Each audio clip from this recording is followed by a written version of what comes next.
I've found those live calls have made us sort of feel that connection with the other parent. Like I feel like I know them. And it's just this great little community of mums and dads who are just cheering each other on and, who are there for each other when sometimes I have seen them put up some losses. But, it's just great to be part of that community. You're listening to the Easy Feed podcast, episode number 72. From reflux and fussy eating to peace at the dinner table. Hear Jemma's story. Hi there, I'm Karina Savage, and with over 20 years experience feeding children, including my own, I've learnt all the secrets that busy mums need to get their children eating better and actually enjoying healthy foods. So a huge welcome to the Easy Feed podcast.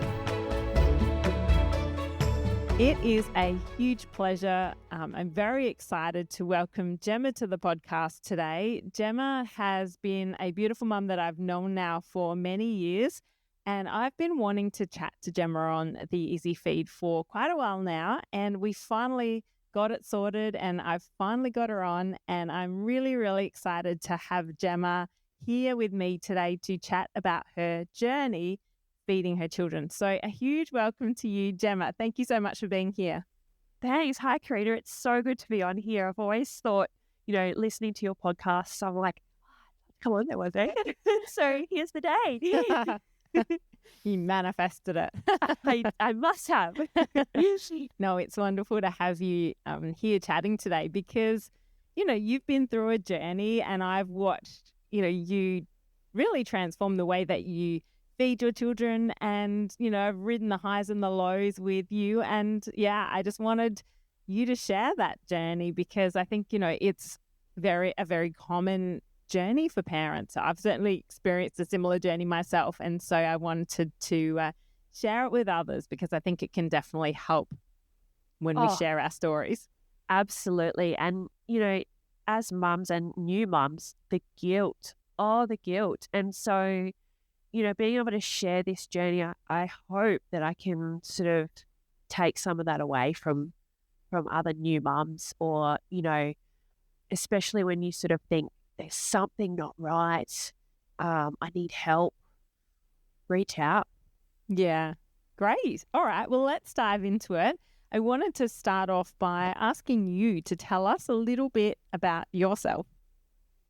Yeah, so I've got two young kids. My husband and I have a little three-nager at the moment. And we also got a wee boy. He's just gone 18 months. So it's fun at the moment in our house, to say the least. Absolutely, they are indeed. Yes. Yeah. And they, well, hers has gotten significantly better over the past year, but he's doing really well. I suppose maybe other people might say he's not, but compared to our 3-year-old, he's amazing. It's tough, isn't it? Are you feeling sleep deprived, or are you feeling okay?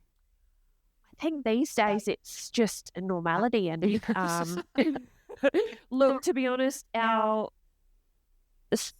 sleepless nights are now less than the sleep through nights. And that, for me, is everything. I like that. Making it relative to what it used to be. I think that's a great idea because then you're not comparing to other people. You're just comparing to how bad it was, right? Absolutely. Look, I've been through the process of comparing to other people, and I still do it all the time, but you just get to a point where you think, look, my situation is so different from anyone else that I can't compare it to anyone. So I just have to compare it to where we've been and where we are. Yeah, I love that. And that keeps you mentally a little more stable, doesn't it? Slightly. Oh, good on you. I love that. Well done. I have a few fun questions for you to start off with. One of them is, if your child could live off, and you can pick, or probably your eldest, I guess, or you can pick both of them, but if your child or children could live off just one food forever, what would it be? Oh, gosh. I've taught my daughter everything I know, so I think that would have to be sugar or chocolate. I think, and pasta. And my boy, he's a little bit of a savoury nut. He just loves biscuits and crackers and stuff like that. Yeah. Biscuits and Bit crackers. Yeah, weird. isn't that interesting how my kids are quite different too with their taste preferences. And yeah, okay. So one's more of a sweet tooth and one's more of a savoury. Yeah, she sort of follows me and he follows his dad. And Oh, there you go. Nothing like genetics, right? that's right. That's right. Or maybe it's what they see as well. Do they see you guys eating it? Oh yeah, I'm always at the fridge sneaking a little bit of chocolate while she's not looking. Well, I think she's not looking. And what have you got there, Mum? Nothing. Well, Yeah, what's in your mouth? there you go. Yeah. So you're sneaking it, but you're not sneaking it. I know. Monkey see, monkey do, right? Oh, it's terrible. It's not a good look though, because we don't want them to sneak it, do we? So, you know, that's a very good point.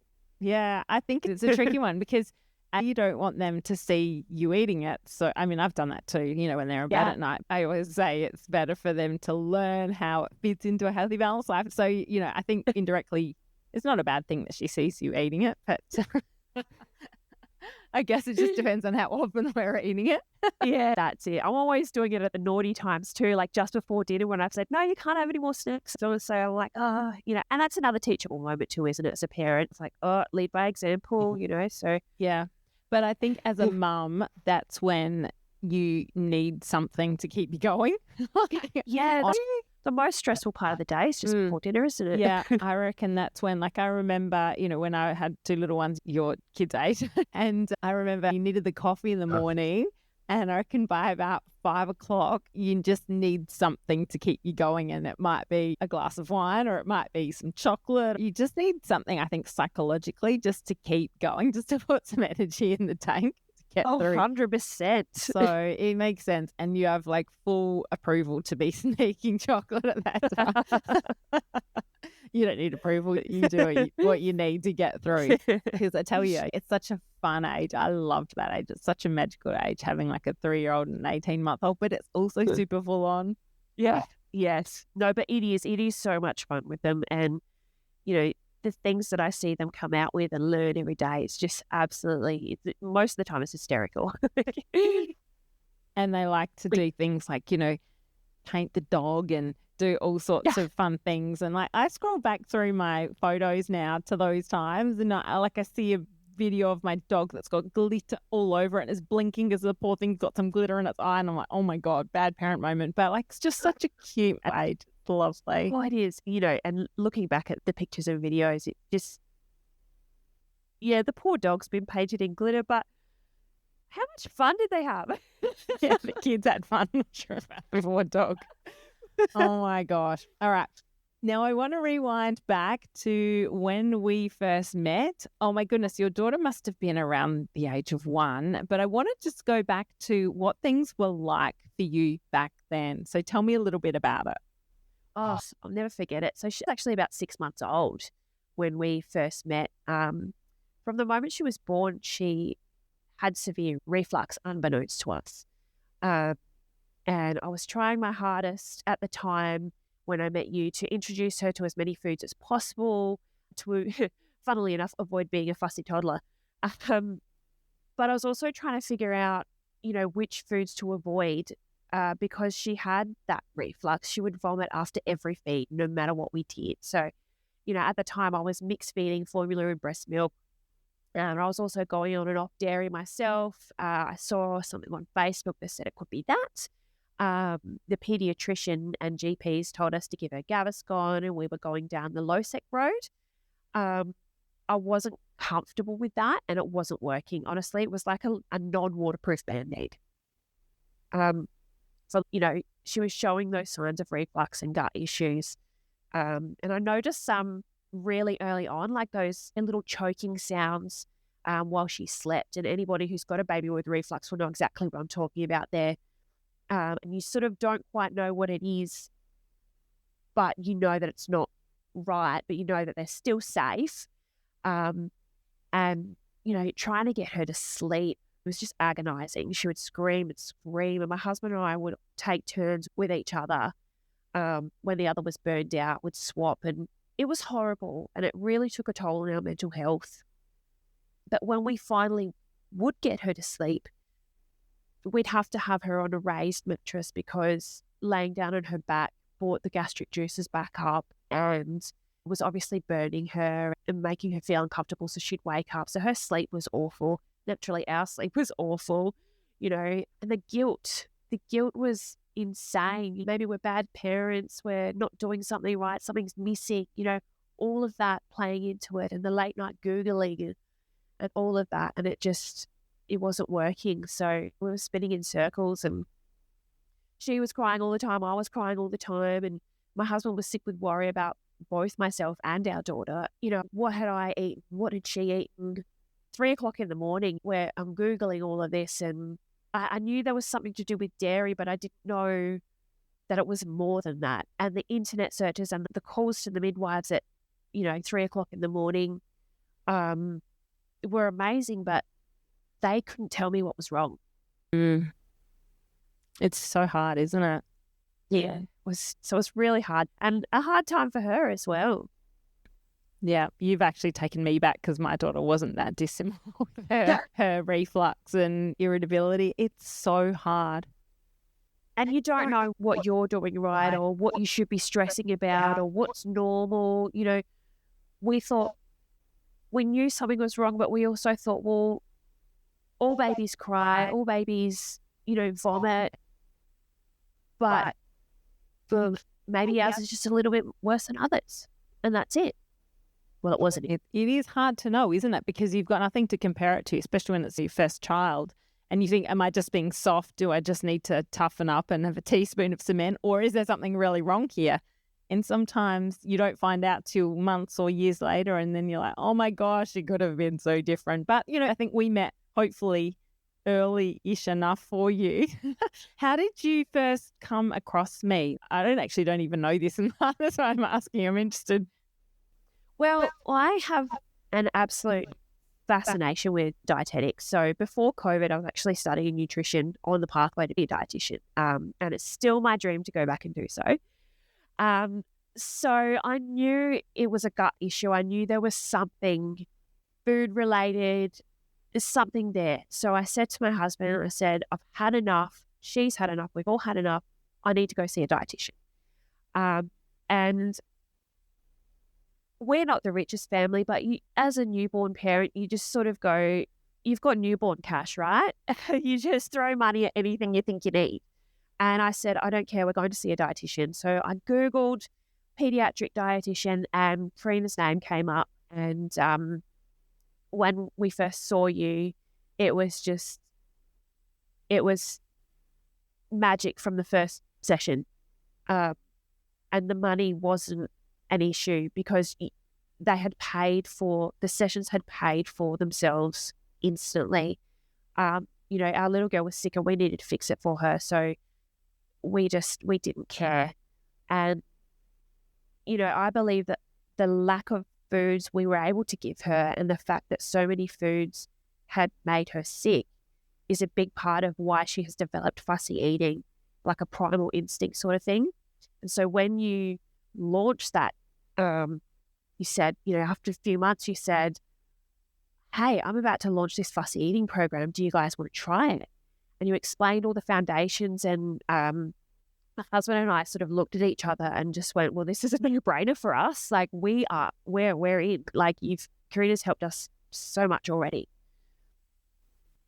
Yeah, that's really heartwarming to hear, because I think I meet so many parents that have gotten to the age of 12, 18 months, and they are still struggling. And I think, oh my gosh, I wish I'd met you earlier so that I could have helped you earlier, because it can really change the trajectory for the child and also for you as parents. It's comforting and reassuring to have a clear plan, and especially when you see your child getting better. So I'm really glad that I was able to help you so much. It's great. Did you have any hesitations as to coming on, especially with the program? Was there something that you weren't sure about, or not at all? No. Okay. Right. So yeah, sorry, I jumped in there. No, definitely totally fine. No, well, I mean, after having that small background in nutrition, I'm a big believer of food is medicine, and myself struggling with depression and anxiety through my entire life.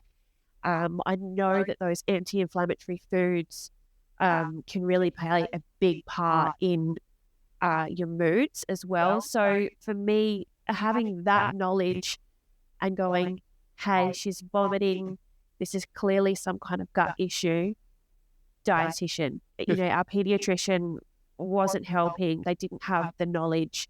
Our GPs didn't have the knowledge. They were sort of band-aiding it. And I went, no. And so when you said, hey, we're launching this program, I said, yeah, absolutely.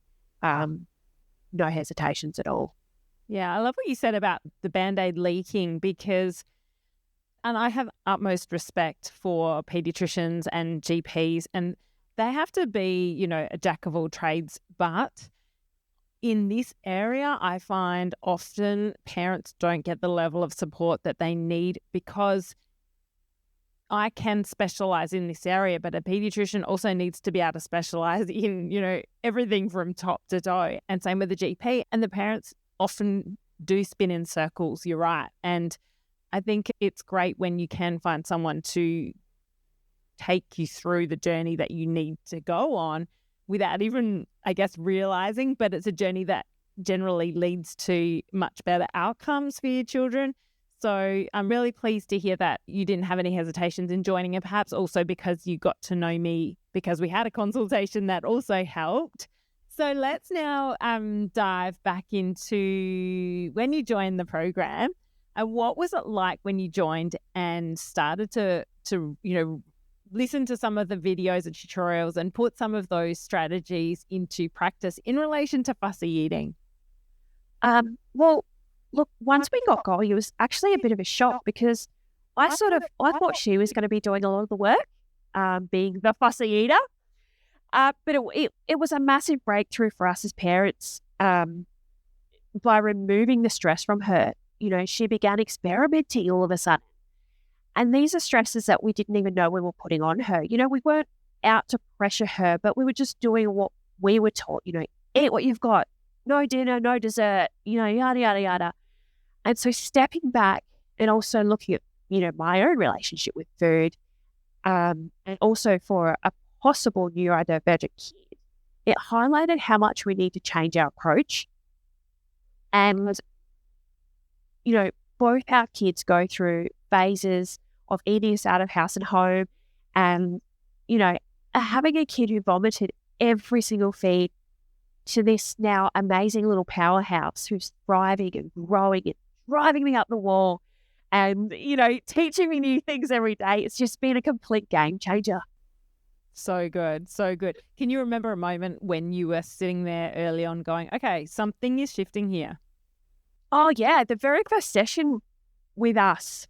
And, when I started the Fussy Eaters program, just seeing her experiment with the food was absolutely, I ran to the other room and just jumped for joy because I didn't want to do it in front of her because I didn't want to, like you said, not put that stress. And I was so happy.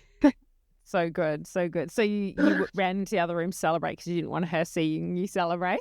No, yeah, exactly. Because, part of the program is to not show any reaction to them trying new things because that can put pressure on them, which, and yeah, still to this day, we'll be sitting at the table and they'll try something new or they'll eat an entire bowl of something they've never liked before. And we sort of look at each other and give a little yes while they're not looking. Under the table. I love it.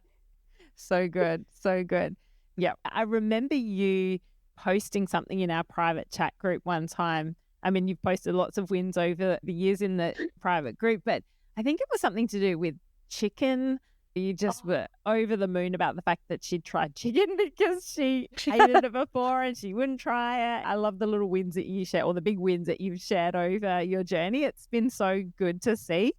Yeah, well, I mean, look, it's baffling having a 1-year-old who won't eat chicken or even chicken nuggets for that matter, which we were a little bit excited about, to be honest. But, we tried for months and months and months to get her to eat chicken, and she finally did, and we were so excited. Now she, if she could eat a whole bag of chicken nuggets, she would. But we try and limit that to special times. But yeah, no, it was such a big win and a big milestone for us. I forgot about that one. So Yeah, no, I thanks so just much for remember. bringing it up. Oh no, I remember. I loved your and lots of emojis and lots of emotion and lots of happiness and yeah, love writing the wins with you. It's great. It's so good, and I think it also gives others motivation too. Being in the group in the community, they see your wins and they're like, wow, like it can happen. I think it gives other people hope too that it actually will work for them too. Absolutely. And I think the best part about sort of being in this program is obviously those big personal wins, but we're so grateful and, you know, excited to see other families' wins. And this little community you've created with the Facebook group, but mainly the live calls, I found those live calls have made us sort of feel that connection with the other parents. Like I feel like I know them. And it's just this great little community of mums and dads who are just cheering each other on and, who are there for each other when sometimes I have seen them put up some losses, but it's just great to be part of that community. Yeah, I think the losses are good too because when someone's frustrated, it keeps it real. It's like, well, we're all riding the wins and the hard times because it's not always roses. And, the feeding journey or really raising kids in general is, lots of ups and downs and trying to teach them about life. I mean, it's all, I guess we need to embrace everything and we're blessed that we've got them and we are, we're in this role of parenthood, but it's not all roses. And I think it's good that we're there for each other, I guess, during the tricky times. And that's, I guess, why I created it, because I wanted parents to feel supported even during the darkest times, knowing that, there's someone there for them. And then, when they've got their wins to share, they do that too. And it's wonderful to see. And I think, yes, it does give other people hope that, it will work for them too. They've just got to be in it. And I think that's the thing. It's not fun, it's not glorified, and it's not just about cutting carrots into pretty stars. You just got to be there for all of it. And I think for me, trying to communicate the mindset side of things is so important. Like, how do you feel that mindset for you has made a difference? Oh, I'm so grateful for, that mindset shift, because not only has it helped with nutrition, but the tactics that you've given us in the program has helped us become better parents. We're now looking at the language we use, like, is it age appropriate? Are they understanding what we're saying? And also how we deliver our messages. So, not only at the dinner table, but also in all aspects of parenting. So it's really been great to have, those mindset shifts, and it gives you the opportunity to take a step back. And, it can also be fun because you get to think like a kid sometimes. I think it is good to try and lighten things up a bit and, keep it fun, because kids are all about fun, aren't they? And if we tune into that frequency a little more, I think we'll just get so much further with meal times. Absolutely. I mean, one interaction you shared with us a while back was how you would sit at the table with your kids and crunch the capsicum and, and squirt the capsicum juice. And, you're looking at it, it's like, oh, don't teach kids to play with food. But it really has helped. We do that with lettuce. I get them to eat lettuce because it's fun to crunch. And, my 18-month-old is having competitions with my 3-year-old. So who can crunch the loudest? Then they accidentally eat it. Oh, no. And, I bought snow peas the other day, and obviously we can't eat those because they're green and healthy, but they are really fun to shoot the peas at each other if you can push down on them hard enough. So,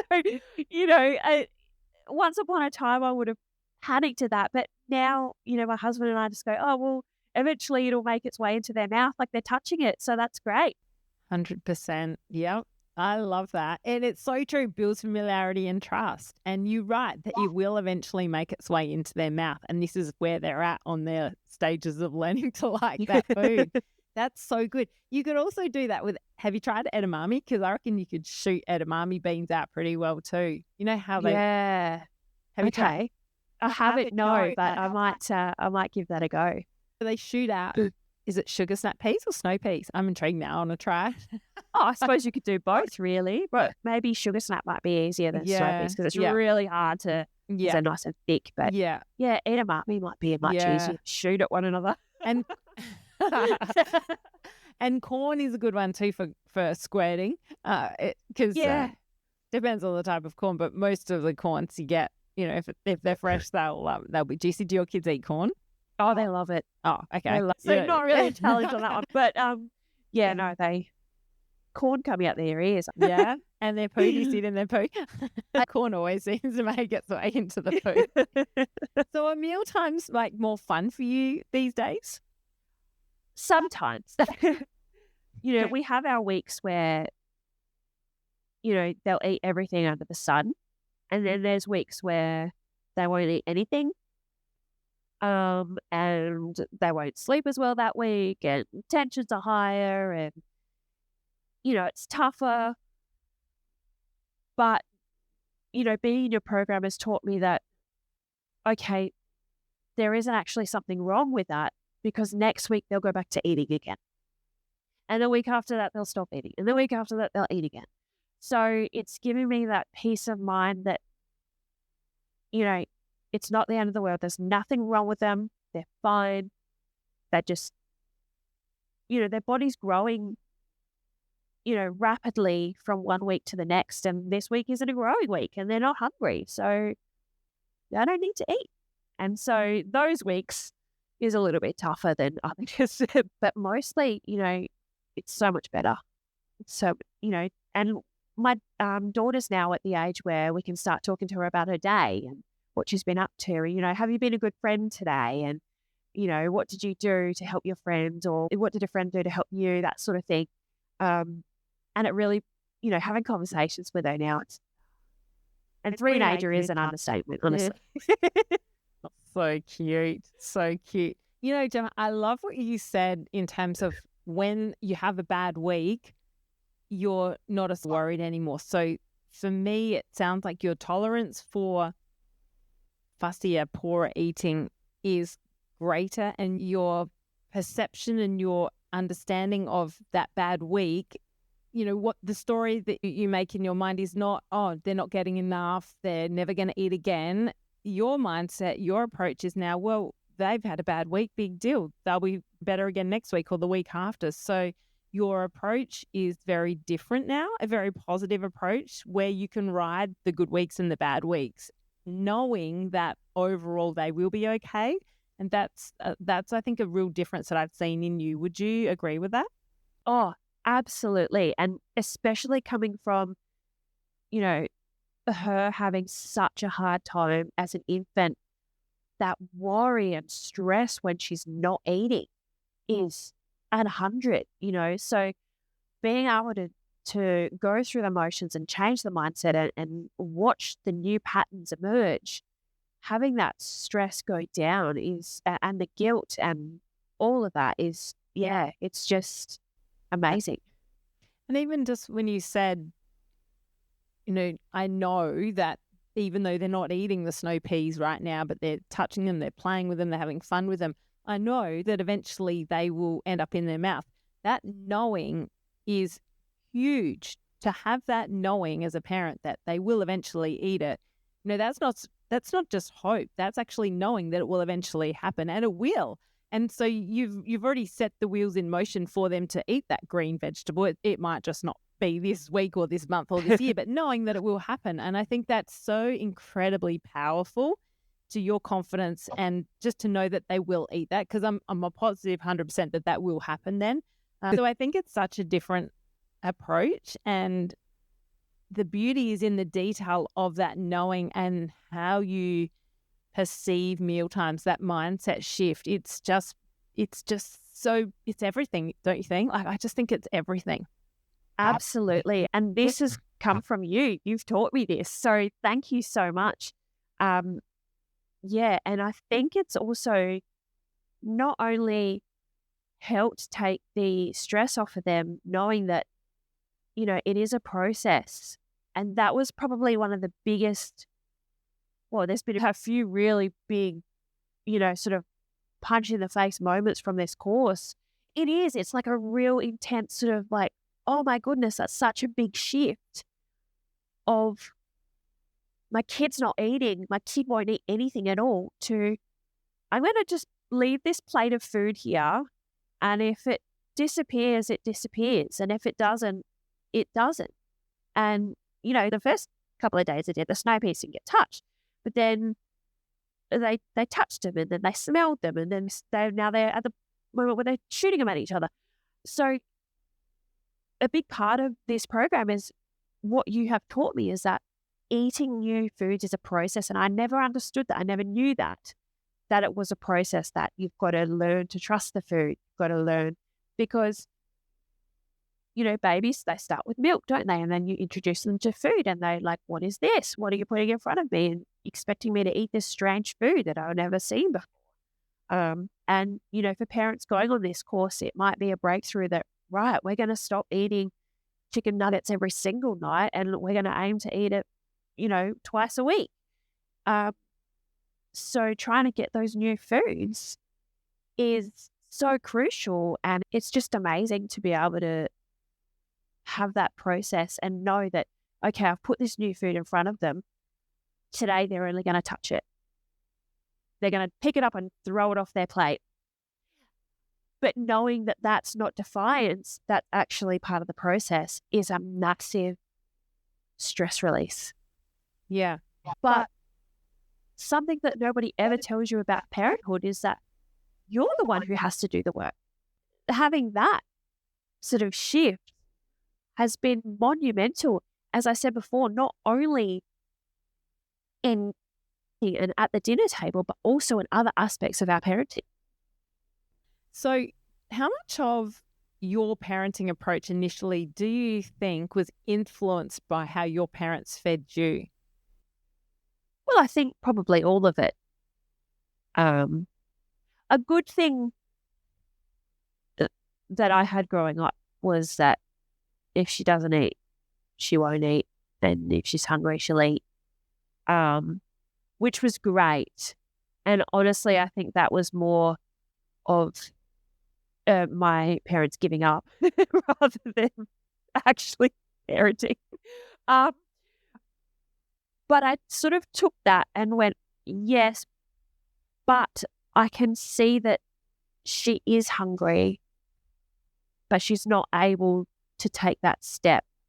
Why? I think that her issues with reflux from a young age, together with the lack of food that she was able to eat when she was being introduced to foods, has helped cause her distrust with food. I think I said that before. It's like a primal instinct that, she's had bad experiences in the past. So trying new foods could be psychologically holding her back.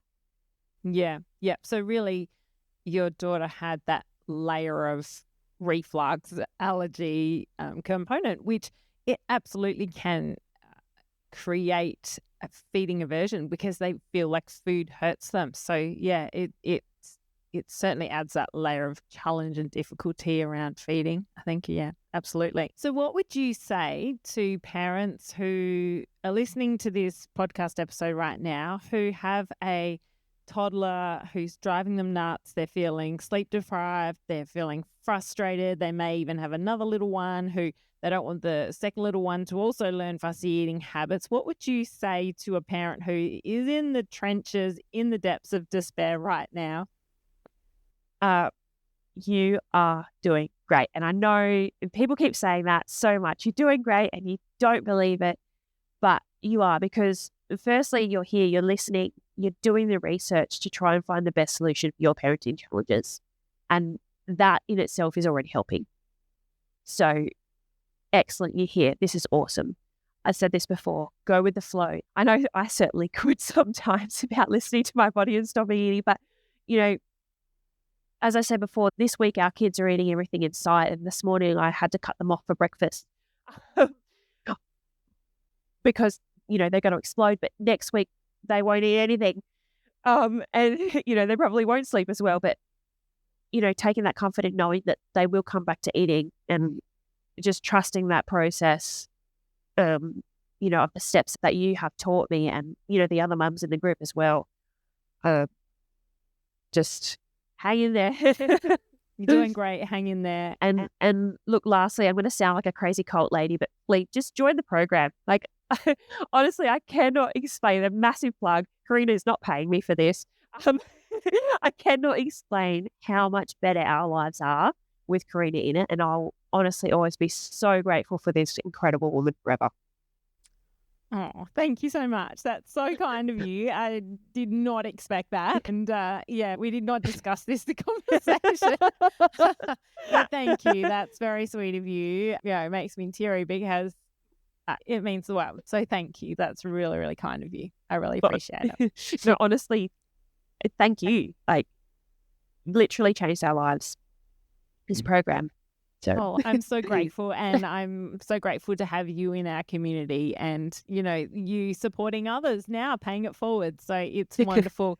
Thank you, Jemma. And thank you so much for being here today to chat about your journey, to, shed light on topics for other parents that may have not thought about something in a particular way, or, just the way you've explained things helps people. Knowledge is power, and maybe listening to you today, it's given mums the confidence to book a GP appointment to talk about their child, or to, take a different approach tonight at dinner time with their three-nager. So thank you for sharing your story, because it will motivate and inspire others. I have no doubt. I really hope so. I hope it does, because pushing has really helped us. And, also thank you for having me on here. It's been such an honor to come on here and chat with you. And I can't wait to sort of continue and keep learning more things in the group and with the other mums. That's a pleasure. Yeah. We've got some exciting things coming too. I'll be announcing to our members in the next week or so. So yeah, some pretty cool stuff that we'll be adding into the program and the membership. So yes. Awesome. Yes. Yeah. I will be to be continued. But it's really going to help with the white diet and trying to colour the white diet and improve the white diet, because I think the white diet is a challenge for all of us. Absolutely. And, it's something that I've got brewing there, so it's almost ready to share. So I'll look forward to sharing that one soon too. Awesome! I can't wait. I will chat to you soon. Thanks. I can't wait. See ya. Thanks. Bye.